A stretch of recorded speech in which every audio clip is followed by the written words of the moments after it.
comes from a certain amount of arrogance. Right? We think we've achieved something. Right? We've got status. I've worked so hard to reach where I have to have reached. The other people are getting a free handout. So I must get my tax breaks. And they must not get a handout. We build walls around ourselves and secure doors to keep everybody out because we think we've really achieved something and we deserve better. We deserve more than the average person. Arrogance, by its very nature, excludes other people's feelings. It is not inclusive. When you are arrogant, your self-esteem is very high. You believe a lot in yourself, but that self-esteem is not inclusive. You don't care about the feelings and the thoughts of others. You're only trying to protect that which is your own. Because you think you've got something fantastic. You have pride. I'm too good. And it shows in very small. This is how it's shown in our economy in this country. People that are wealthy do not want to share. And nobody is asking you to invite all the homeless people into your home to share. But an attitude of equitable wealth is necessary.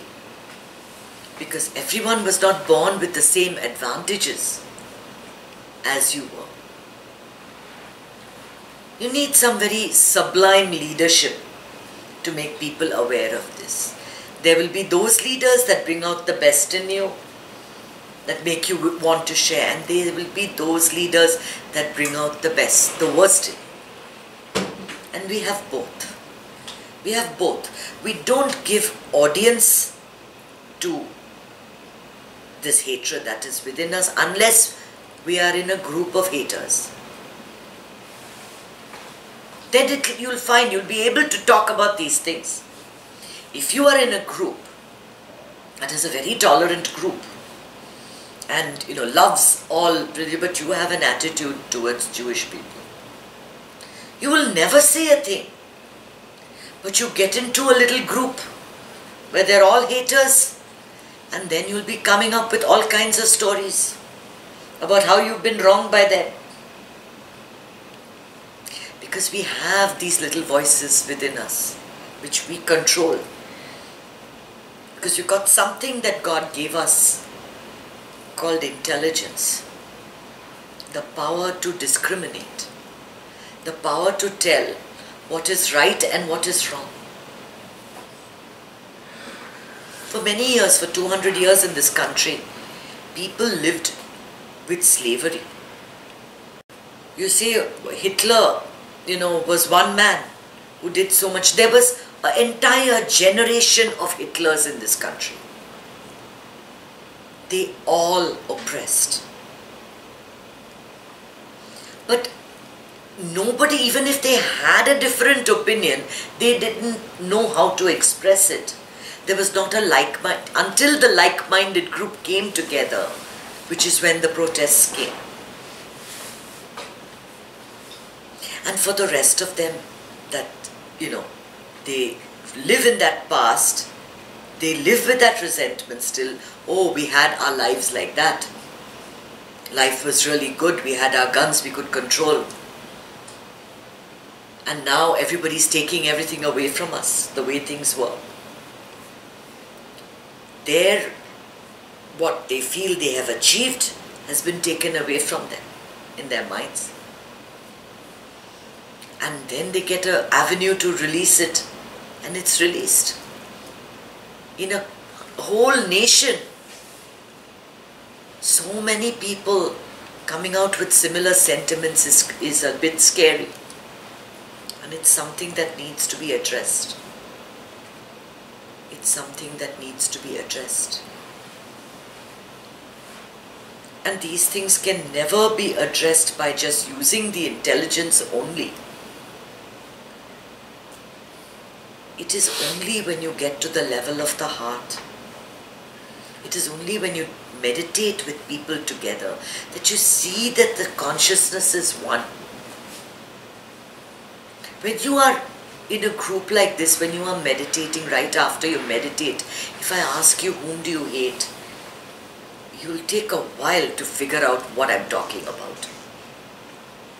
Such a thought would never come right after meditation.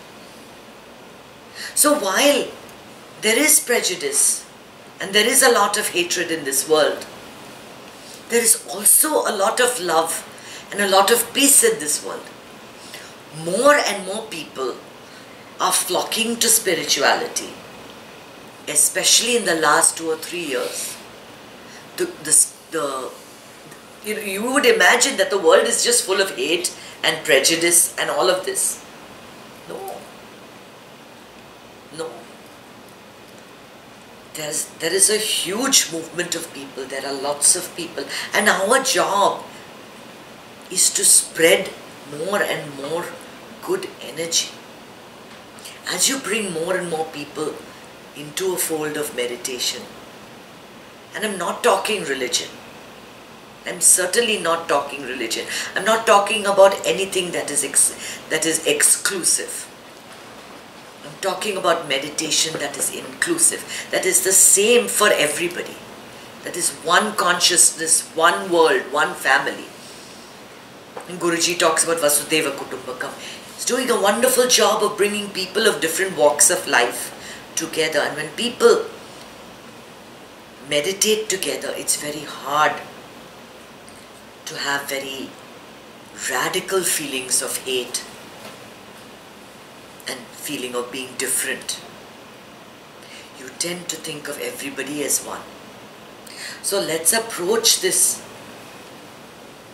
from a personal point of view, where you use your intelligence to question thoughts of prejudice that come up in your mind, and they will come.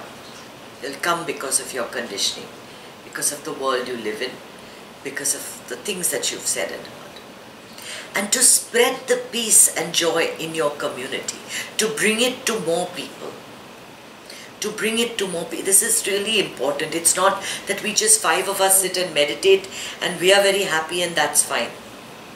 But to bring it to 50 others and to 100 others. That is our job. That is our job. That is how we make our community a safer place to live. If you have people hating each other, there will be violence in your community. If you reach out to spread this, the energy changes and the incidence of violence goes down. People are trying to bring all of these at the school level, to prisons, to detention centers. Because if their energy of people of a violent nature changes and the propensity to hate others changes, then everything changes. So take pride in the fact that you have the power to overcome prejudice. You have the power to overcome prejudice. It requires what? Awareness. Awareness. When that thought comes up, oh my God, how did I even think this? I don't want that thought. That I put into the no basket. It doesn't make me feel happy. It doesn't make me feel happy, and I don't do things that don't leave me feeling that sense of happiness. Are you suggesting there is a censor? Of course there's a censor. A light of awareness that you shine on everything. Because thoughts of prejudice and superiority, and they rise, make you feel your heart rate will change. Your mindset will become negative. Immediately you know you're not feeling good. You're not feeling the same like you normally do. So why am I feeling like this? I'm thinking about, sharing the same room with person of a different color. I shouldn't be feeling like this.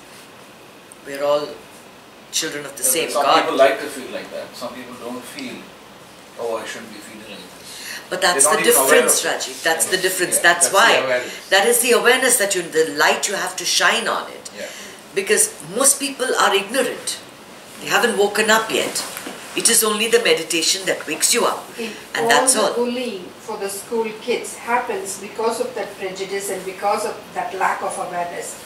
They put down some other kid because they are different from what they are, right?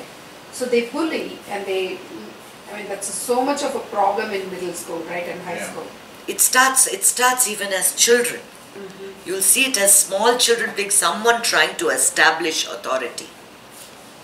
Anyone trying to control and establish authority uses that group sentiment, putting down the weakest link in the group to feel good. Because they want they want that position of authority. Just always remember that they're doing it because they're scared of losing that sense of control of the group. It's coming from that. And yes, we need to address it at all levels. We need to address it in our schools, in our churches, in our temples, at all levels. And by spreading more and more love and acceptance among people. It sounds like a tall order, but we do it one person at a time. We do it one person at a time. Can't do it all together, but it'd be wonderful if we could bring all this to the schools, right? Bring it at a very early age. I think the awareness is key, right? To be aware when it happens, so you can. Yeah. It's twofold, Lalita. We have to catch our prejudices and put them down. Right. And when we are prejudiced against, or when we are bullied or whatever, we have to stand up to it. Stand up and put in it. Address it. Yeah. Both ways. Yeah. Right? Yeah. One, we don't have to be prejudiced, and we have to avoid being the butt of that also. Right? No, also when you see it, I think a lot of the time when the thing about prejudice, as long as it's not happening to me, I don't really care. It's happening there, but why should I get involved in this? You have to get involved because everything affects you ultimately. That small child that's bullying your neighbor's son is the one that's going to drop out of school, get into drugs, get into a gang, find a gun and shoot you at some point. Everything, all of us are connected. We are responsible for our community. We are responsible when we see prejudice to raise a voice and do something about it. Be proactive and involve ourselves to quell such kind of talk. And not just walk away saying, anyway, anything I say won't matter. To an extent, you talk as long as it doesn't agitate you. You've got to get to that threshold beyond which you know that your pressure is rising and you're dealing with people that are not listening to you. That's the point. You take a deep breath, you smile, you put your deflector up, and then you walk away. But yeah, it is I would say threefold. Self-monitoring. Monitoring that it doesn't happen to you and to the community. You have a duty to the community.